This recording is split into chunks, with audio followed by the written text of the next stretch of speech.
सबसे पहला तो सवाल यही है कि ये केस आम केस जो है हम देखते हैं फौरन सीसीडी को रेफर कर दिया जाता है इस तरह के जराइम का, लेकिन ये केस लाहौर पुलिस का रेप सेल ही क्यों देख रहा है? सीसीडी को ना ट्रांसफर करने की क्या वजूहात है? जी बहुत शुक्रिया। पहली बात तो ये है कि ये जो केस हुआ ये एक पूरे पाकिस्तान नहीं बल्कि पूरी दुनिया में सनसनी फैला दी है। और देखा जाए तो गैर मुल्की जो खवातीन हैं उनको अगवा, बड़ाए तावान, इज्तिमाई ज़्यादती, जिनसी इस्तेसाल भी कह सकते हैं। और यकीन करें कि जब उनके साथ ये रेप हुआ या उनको जिस तरह टॉर्चर किया गया तो उनकी किस्मत अच्छी थी कि जब उनको मुल्ज़मान लेके निकले हैं वहाँ से तो गाड़ी का एक्सीडेंट हो गया, 115 कॉल हो गई और लोग 100-150 वहाँ जमा हो गया। अच्छा। तो 115 कॉल पर फिर जो इदारे थे वो मुतहरिक हुए और लड़की ने अपने वालिद को हॉलैंड में कॉल की, वहाँ की एम्बेसी ने यहाँ से राब्ता किया तो हलचल मच गई, यानी कि मुतहरक हो गई जो पुलिस की टीमें थी। लेकिन जो आपका सवाल है ना कि सीसीडी को मुंतकिल हुआ, देखिए ये जितने भी किडनैपिंग फॉर रैंसम है, डकैती विद मर्डर हैं या रेप केस है, वो जाते ही सीसीडी को हैं। लेकिन जराए से ये पता चला कि सीसीडी ने ये केस लेने से ही इनकार कर दिया था। क्योंकि देखें आम गरीब आदमी पकड़ा जाता है तो फौरी तौर पर नेफे पे गोली चल जाती है जी। लेकिन जब दूसरा को बाअसर जो शख्सियत हैं उनके अगर नवासे पकड़े जाते हैं तो गोली नहीं चलती नेफे में। तो मेरिट देखना चाहिए। अगर आप कहते हैं कि मेरिट करेंगे तो मेरिट पूरे तरीके से होना चाहिए, इंसाफ उनके घर वालों को मिलना चाहिए। आप बता भी चाहिए। रहे हैं कि कानून सबके लिए एक बराबर होना चाहिए और जब हाई प्रोफाइल केस हो जाता है तो फिर डीलिंग डिफरेंट नहीं होनी चाहिए। ये भी बताएगा इस मुल्जिम का ताल्लुक के हवाले से बताएगा और कब से ये एक्टिव है और क्रिप्टो करेंसी वाला क्या मामला, ये शुरू कैसे होता है? देखिए जी, असल बात ये है, ये क्रिप्टो करेंसी का ही मामला था और $5 लाख का ये मामला था। और जब इनको अगवा किया गया तो $15 लाख तावान मांगे गए और तकरीबन वो 40 से 45 करोड़ रुपया बनता है। तो क्रिप्टो करेंसी जब इनका ताल्लुक बना सिंगापुर में, तब से लेके अब तक क्रिप्टो करेंसी का ही इनके साथ जो सरमायाकारी कह सकते हैं कारोबार चल रहा था। और भी इन्वेस्टर थे और दोनों जो खवातीन हैं जिनको ट्रैप करके पाकिस्तान बुलाया गया क्योंकि मुल्ज़मान ने पैसे लेने थे और उन्होंने कहा कि आप हमें दे दें और आपने किसी और से भी लेने तो वो भी हम दिलवा देंगे। ठीक है। तो इस तरह ट्रैप करके उनको बुलवाया गया। लेकिन दूसरी बात यह है कि जब उन्होंने देखा कि यहाँ पे तो हालात ही कुछ और हैं तो उन्होंने फिर एक कॉल जो है वहाँ अपने वालिद को भी की और बताया कि मामला मशकूक है। लेकिन उससे पहले जब उनको डाउट हो गया मुल्ज़मान को, वो वहां से लेके निकले और वो गाड़ी का एक्सीडेंट हो गया। अच्छा, एक सवाल ये है अब कि क्रिप्टो करेंसी लाहौर नहीं पाकिस्तान पूरी दुनिया में ये काम चल रहा है और लेन देन का मामला। और उसी दौरान जब इनको हिरासत में लिया हुआ था, लड़कियों को बेजा में रखा हुआ था, $19,000 तो उन्होंने उसी टाइम डिजिटल जो वॉलेट है उनके में से मुंतकिल करवा लिए मुल्ज़मान ने अपने। और रजा डार मेन इनमें जो समझे के कल्प्रिट था और एक बॉस आपको पता अब सामने आ गया और बॉस के कहने पे ये नहीं पता चल रहा ये बॉस कौन है, जरा ये तो बताएं। ये उकाड़े का रहायशी है बॉस और ये बहुत बदमाश आदमी है और इसी के कहने पे सारा कुछ हुआ और इनका यराना था इनके साथ। और एक गार्ड जो है वो ऊपर फ्लैटों में बेचते रहे क्योंकि एक लड़की को ऊपर रखा गया था और दूसरी को नीचे। और ये भी डीआईजी ऑपरेशन लाहौर ने कल प्रेस कॉन्फ्रेंस बताई कि जब एक नीचे हमें ये भी बताइएगा, बिल्कुल आपने बताया ये वकाड़ा से इसका ताल्लुक है, 10 मुकदमात भी गालिबन वहीद नाम है इसका। और हमें ये भी बताइएगा साथ ही साथ वहीद उर्फ बॉस। जी, वहीद उर्फ बॉस। अच्छा, हमें ये भी बताइएगा कि ये जब एक्सीडेंट हुआ गाड़ी का तो गाड़ी चला कौन रहा था? रजा डार गाड़ी चला रहा था और वाकई इन खवातीन को एयरपोर्ट ही छोड़ने जा रहा था वो? जी बिल्कुल जी, इसके 3 करिंदे थे साथ, रजा डार बिल्कुल गाड़ी चला रहा था। और जब क्योंकि इतनी स्पीडली गाड़ी थी कि वहां रिंग रोड जब भट्टा चौक के करीब पहुंची तो इनका एक्सीडेंट हो जाता है और लड़कियां खौफ के मारे वहां से छलांग लगा के भागती हैं और जमीन पर लेट जाती हैं सड़क के ऊपर। तो वहां पे जो लोग थे, फिर वो एक ट्रैफिक वार्डन भी था, सिविलियन लोग भी थे, उन्होंने फौरी तौर पर उनको उठाया और एक जो फिल्टर हाउस है उसमें आप वो वीडियो भी देख सकते हैं, उसकी फुटेज भी आई हुई है। वहां पे उनको लेके गए, उनको पानी शानी पिलाया, हौसला दिया और उसके बाद उनको थाने डिफेंस सी जो है वो ले जाया गया था।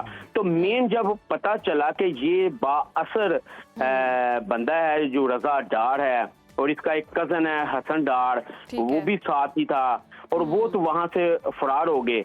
लेकिन एक चीज जो है देखें, इन एक्शन, वजीर आला पंजाब का जो नारा है कि भी इन एक्शन, फौरी तौर पर जिनको रिकवर किया गया ऐसा नहीं हुआ था, जिसके बाद आला अफसरान ने नोटिस लिया और पता चला कि ये दोनों फॉरनर लड़कियों के साथ इज्तिमाई ज्यादती और किडनैपिंग का केस है। तब जाके इनका फिर मेडिकल एटलीस्ट नोटिस लिया गया है, कोई हरकत में तो आए हैं इदारे। लेट्स सी कि इसमें आगे क्या बन पाता है और मुल्जिमान के खिलाफ क्या कार्रवाई हो पाती है। लेकिन पुलिस का इस सारे मामले में क्या कहना है? उनकी कारकर्दगी पर भी बहुत ज्यादा सवालात उठ रहे हैं। और गाड़ी खराब होने वाला क्या मामला था कि गाड़ी खराब है, पहले उन्होंने ये भी कुछ बात की? देखिए जी, इसमें मैं अगर अंदर की आपको बात बताऊं तो जो कुछ लोगों को नहीं भी पता, क्योंकि जाहिर सी बात है हमने इस गहराई तक इसकी रिपोर्टिंग की है कि आखिर हुआ क्या है और पुलिस की कहां पे नेग्लिजेंसी है वो भी हमने बताई। और मैं आपको ये भी बात बताता हूं कि देखिए, जब ये गाड़ी का मामला हो गया, आपने एक तरफ कहा कि 2 घंटे के अंदर हमने लड़कियां रिकवर की, ऐसा नहीं हुआ। वो उन बंदों के पास जिन्होंने 115 कॉल की थी उनके पास था, उन्होंने ही लड़कियों को बेचारियों को दिलासा दिया। वो ट्रैफिक वार्डन ही उस दुकान में लेके गया, उन्होंने ही सारा, उसके बाद 115 कॉल करके पुलिस को बुलवाएगा। फिर पुलिस ने, और जो कैमरे चेक किए, ये वो सारा झूठ था जो एक पलंदा सामने आ गया पुलिस ने। और दूसरी बात जो आपको बताऊं, 164 के जब बयान करवा लिए मुल्जिमों के अंगेंस्ट के मुल्जिमों ने ये जी उनके रमजान, लेकिन 164 के बयान पर भी आते हैं, लेकिन इससे पहले हमने ये जो देखा, जो दावा किया गया कि जो 15 पे कॉल की गई उसका रिस्पांस अलग था, उसके लिए पुलिस अलग से आई, लेकिन जो पहले से कोई इस गाड़ी का पीछा कर रही थी पुलिस, इनके ताकुब में थी, वो पहले पहुंची है वहां। नहीं देखिए जी, जब रिंग रोड पे ये एक्सीडेंट हुआ है तब तो आपको पता 115 की कॉल जो है वो आईजी तक जाती है। और वैसे भी सेफ सिटी की कॉल जो होती है वो फौरी तौर पर जिस डिवीजन की होती है वहां पर ट्रांसफर हो जाती है। तो ये कैंट डिवीजन भट्टा चौक तक का वाकया था जब कॉल ट्रांसफर हुई।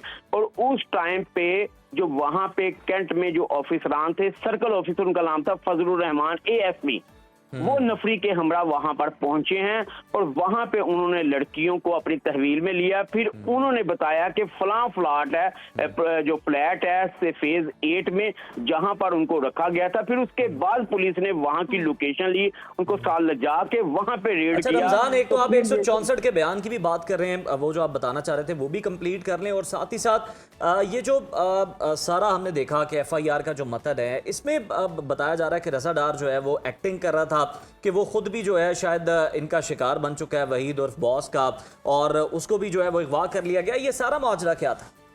अच्छा, ये देखिए जी, जो वहीद उर्फ बॉस का मैं आपको बता दूं, पहली बात तो ये है कि बॉस का नाम वहीद है और वो उकाड़ा कह रहे हैची, और वहीद उर्फ बॉस उकाड़ा से बदमाश एक लड़का, और बॉस का रजा डार ने गैर मुल्की खवातीन को डराने धमकाने के लिए बुलाया था। एक बात ये क्लियर, और बॉस और इसके गनमैनों ने भी गैर मुल्की खवातीन को जान से मारने की धमकियां दी थी, ये भी मैं आपको बता दूं। और उसके बाद वहीद और बॉस के सिक्योरिटी गार्ड ने भी गैर मुल्की खवातीन के साथ मुबैना ज्यादती की।